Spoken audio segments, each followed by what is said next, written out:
Halo semua, kami dari kelompok 3 akan menyampaikan hasil diskusi kami mengenai analisis regresi linear berganda.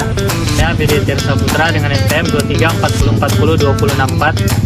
Reskiananta dengan NPM 2340402117. Saya Putri Elena dengan NPM 2340402068.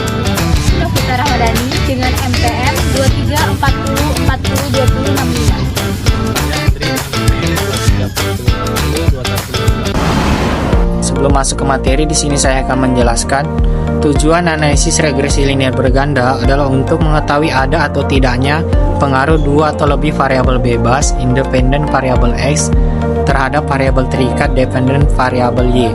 Persamaan regresi linear berganda Y sama dengan A plus B1 X1 plus B2 X2 plus Bn Xn plus E. Dalam analisis regresi linear berganda, kita juga melakukan uji. Yang pertama, uji T, bertujuan untuk mengetahui pengaruh secara parsial atau masing-masing variabel bebas X terhadap variabel terikat Y. Yang kedua, uji F, bertujuan untuk mengetahui pengaruh secara simultan bersama-sama variabel bebas X1, X2, X3 terhadap variabel terikat Y. Next slide. Uji koefisien determinasi bertujuan untuk mengetahui berapa persen pengaruh variabel bebas X secara bersama-sama terhadap variabel terikat Y. Nah, selanjutnya kita masuk ke hipotesis penelitian. Di sini kita harus memperhatikan hipotesis yang kita rumuskan ini masuk ke dalam hipotesis uji satu arah atau uji dua arah. Nah, ini penting diketahui agar kita tidak salah dalam menghitung nilai T tabel dan F tabelnya. Dari yang kami pelajari atau kami teliti, di mana uji satu arah itu hipotesis yang kita teliti atau kita lakukan itu jelas arahnya positif atau negatif. Sedangkan yang uji dua arah itu tidak jelas arahnya, negatif atau positif. Nah, di sini kita memiliki H1 di mana pengaruh kualitas produk atau X itu terhadap produk penjualan atau Y. Di sini bisa kita lihat bahwa arah dari hipotesis yang kita lakukan ini belum jelas arahnya ke negatif atau positif, sehingga dapat kita simpulkan bahwa uji yang kita lakukan ini adalah uji dua arah. Selanjutnya H2, pengaruh promosi atau X2 terhadap produk penjualan atau Y. H3, pengaruh harga X3 terhadap produk penjualan atau Y. H4, pengaruh kualitas produk, pengaruh promosi, dan harga X1, X2, dan X3 secara bersama-sama terhadap produk penjualan. Selanjutnya tingkat kepercayaan yang kita miliki di sini 95% atau K sama dengan 0,05. Di sini kita selanjutnya ada dasar pengambilan keputusan uji T. Jika nilai signifikan lebih kecil daripada 0,5 atau nilai T itu lebih besar daripada T tabel, maka terdapat pengaruh variabel X terhadap variabel Y. Selanjutnya, jika nilai signifikan lebih besar daripada 0,05 atau nilai T hitung lebih kecil daripada T tabel, maka tidak terdapat pengaruh variabel X terhadap variabel Y. Jadi, cara menghitung T tabel yang pertama adalah T sama dengan A titik, A min K sama dengan 5%. 5% ini adalah taraf signifikan yang sudah kita tetapkan. Titik koma 60 ini adalah jumlah semua data yang kita punya dikurang 4 ini merupakan jumlah variabel yang kita miliki, yang dimana ada 3 variabel bebas dan 1 variabel terikat.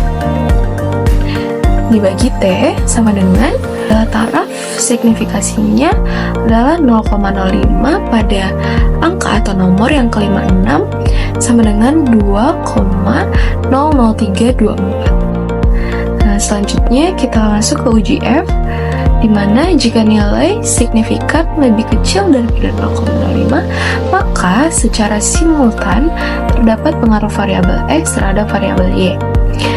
Yang kedua, jika nilai signifikan lebih besar daripada 0,05, maka secara simultan tidak terdapat pengaruh variabel X terhadap variabel Y. Jadi T tabelnya K titik, A min K sama dengan taraf signifikan 5% titik koma 60 min 4 dibagi F sama dengan 3 titik koma 56 sama dengan 277. Pembahasan hasil penelitian. A. Hasil analisis regresi linier. Pada tabel koefisien, kita berfokus pada kolom B, di mana konstanta sama dengan min 2,599. Terus kualitas produk atau X1 nya 0,269, di mana nolnya tidak dituliskan pada tabel koefisien analisis regresi linier. Jadi langsung disebutkan saja jadi 0,269. Promosi 0,429. Harga 0,461. Output di SPSS, maka dapat dirumuskan model persamaan regresinya sebagai berikut. Y sama dengan min 2,599 dalam kurung konstanta tambah 0,269 dalam kurung X1 ditambah 0,429 dalam kurung X2 ditambah 0,461 dalam kurung X3. Model persamaan regresi linier berganda tersebut bermakna yang pertama konstanta sama dengan 2,69, artinya apabila kualitas produk promosi dan harga adalah 0 atau tetap, maka produk penjualan produsen sebesar min 2,599. Yang kedua B1 atau X1 sama dengan 0,269, artinya apabila kualitas produk meningkat satu satuan, maka produk penjualan juga akan mengalami peningkatan sebesar 0,269. Yang ketiga B2 atau X2 sama dengan 0,429, artinya apabila promosi meningkat satu satuan, maka produk penjualan juga akan mengalami peningkatan sebesar 0,429. Yang keempat B3 atau X3 sama dengan 0,461, artinya apabila harga meningkat satu satuan, maka produk penjualan juga akan meningkat sebesar 0,461. Baik, materi selanjutnya akan saya bawakan tentang pengujian hipotesis secara parsial. Di sini saya masih menggunakan tabel koefisien dan pengujian hipotesis pertama yaitu H1. Diketahui nilai sigma untuk pengaruh X1 terhadap Y adalah sebesar 0,006 atau lebih kecil dari 0,05, dan nilai T itu yaitu 2,877 atau lebih besar dari 2,0032. Sehingga dapat disimpulkan bahwa H1 diterima, yang berarti terdapat pengaruh X1 terhadap Y. Yang kedua ada pengujian hipotesis kedua, yaitu H2. Diketahui nilai sigma untuk pengaruh X2 terhadap Y adalah sebesar 0,001 atau lebih kecil dari 0,05, dan nilai T itu 5,023 lebih besar dari 2,0032. Sehingga dapat disimpulkan bahwa H2 diterima, yang berarti terdapat pengaruh X2 terhadap Y. Selanjutnya ada pengujian hipotesis ketiga, yaitu H3. Diketahui nilai sigma untuk pengaruh X3 terhadap Y adalah sebesar 0,001 atau lebih kecil dari 0,05, dan nilai T itu 4,748 atau lebih besar dari 2,0032.